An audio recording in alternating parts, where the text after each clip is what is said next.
Hi, it's Pastor Sarah here with the podcast, The Discipleship Pathway, and we're continuing on the topic of going deeper in community. This is part 2,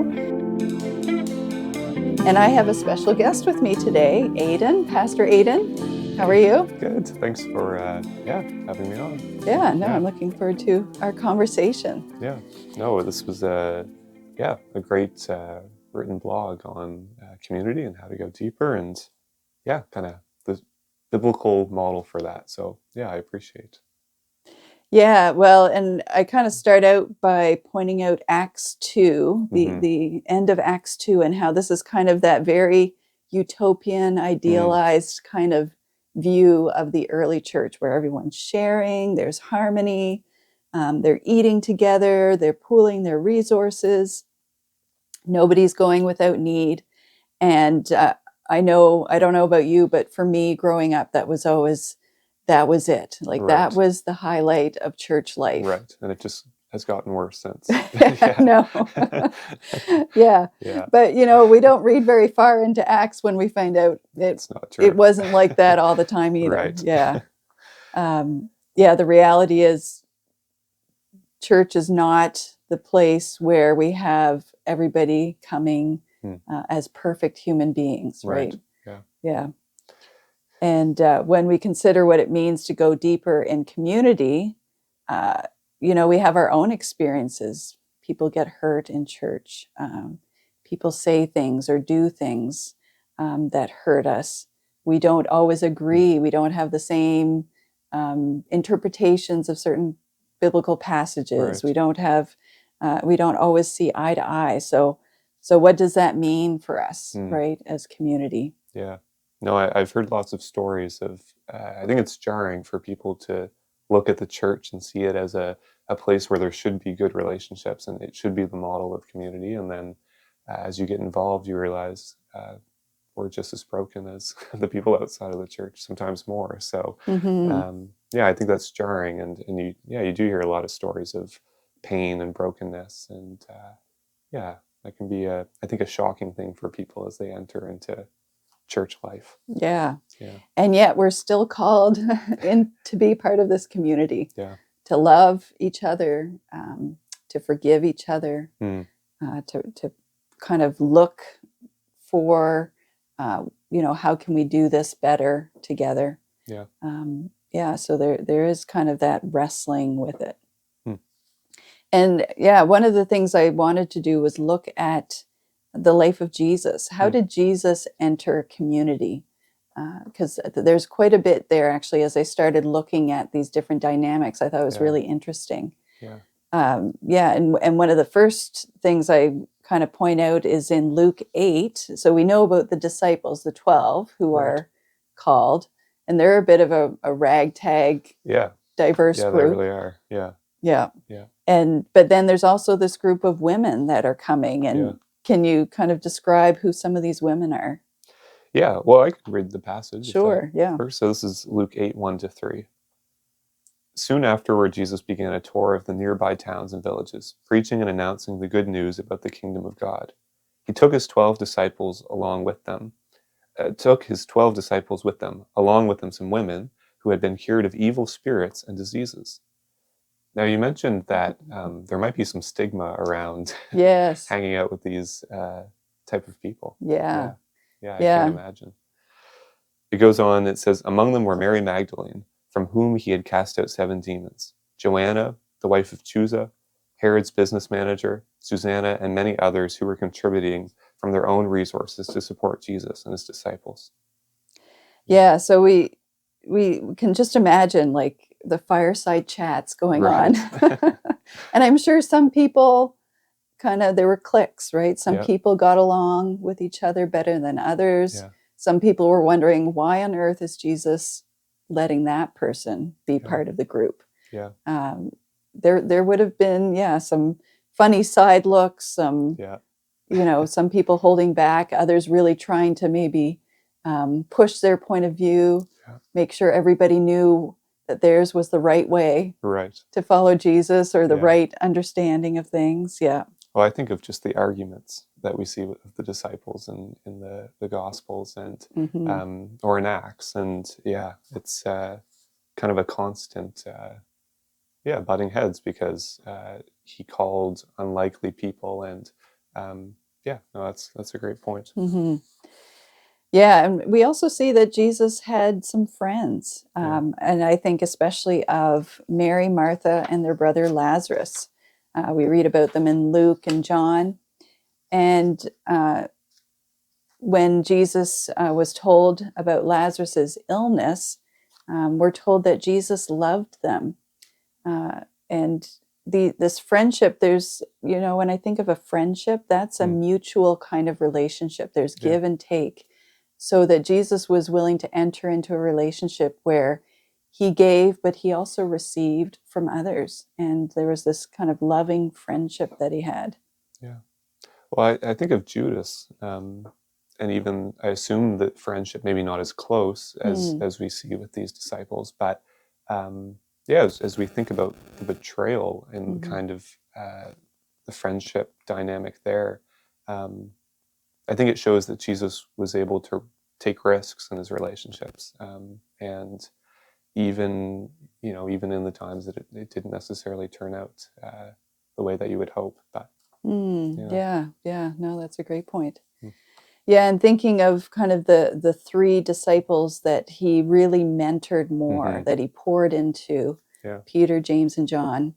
And I kind of did a little bit of an imaginative thought experiment that maybe they were the troublemakers. He saw the potential, but you kind of keep them closer and really trying to keep them in line. But yet there's this dynamic where he invites them in to these really places of vulnerability. You think of the Garden of Gethsemane, up on the Mount, the Transfiguration. And even there they don't get it. But he's, like you said, he's risking. He's still willing to invite them in. And I also thought this was interesting that Jesus was known for going to parties. He had a bit of a reputation. Right. What do you think of that? I don't know if I have that reputation. Maybe I know. I don't know if we should or not, but no, I think that's a great point that, again, Jesus is taking these risks that, we're making certain judgments, but it's reputation to go to parties and eat with certain people and be with certain people. And, and I think it's an interesting note that, when people look at us, what judgments are they making about us and who we're associating with and who we're hanging out with, because maybe there should be more of that in our in our lives. And I think it just shows this love for people, that he really enjoyed being with people. He wanted to hang out with them. And it wasn't just about being with them to tell them what to do or to preach or to teach. This is actually celebrating together, having fun together. Enjoying life. That strikes me as the model of really his ministry was kind of people first, relationship first. And obviously there's truth and there's some of these harder issues, but he wasn't sitting and lecturing, he was eating to begin. And I think that's really cool.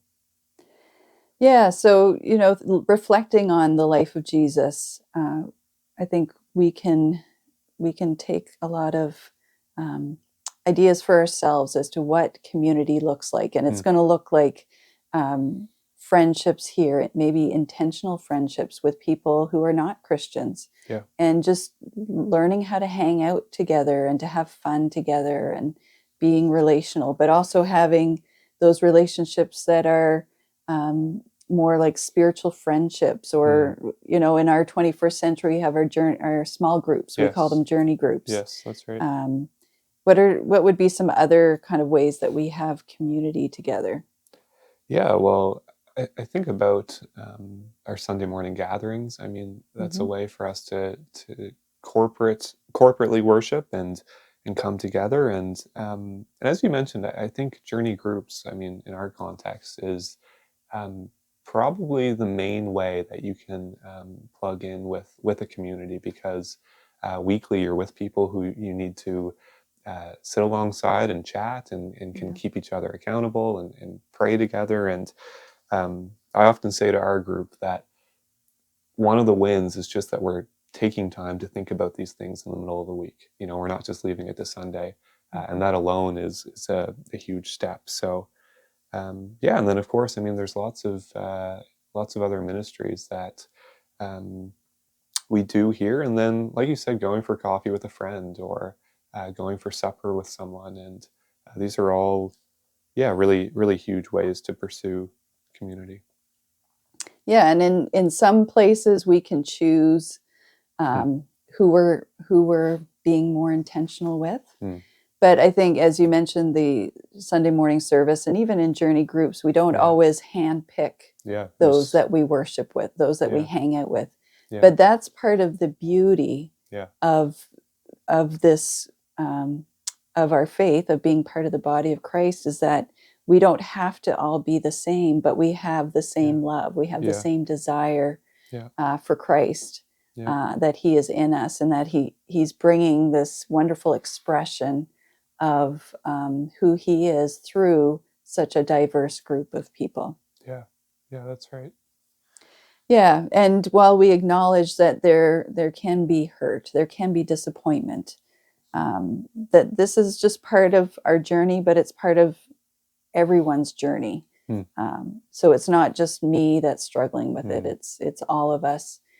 And in that, I can give grace, to myself, grace to others, and entering into what Paul often encourages of, loving, long suffering, being patient with each other, forgiving one another, remembering Christ's forgiveness for us. Yeah, and I think the church has an opportunity to be the model for community, not in being a perfect community, but actually working through the brokenness and sticking it through. And as you mentioned, not leaving when conflict comes up, but actually working through that. Because unfortunately, we can't be a perfect community, but we can be a model community in how we deal with that. Yeah, great.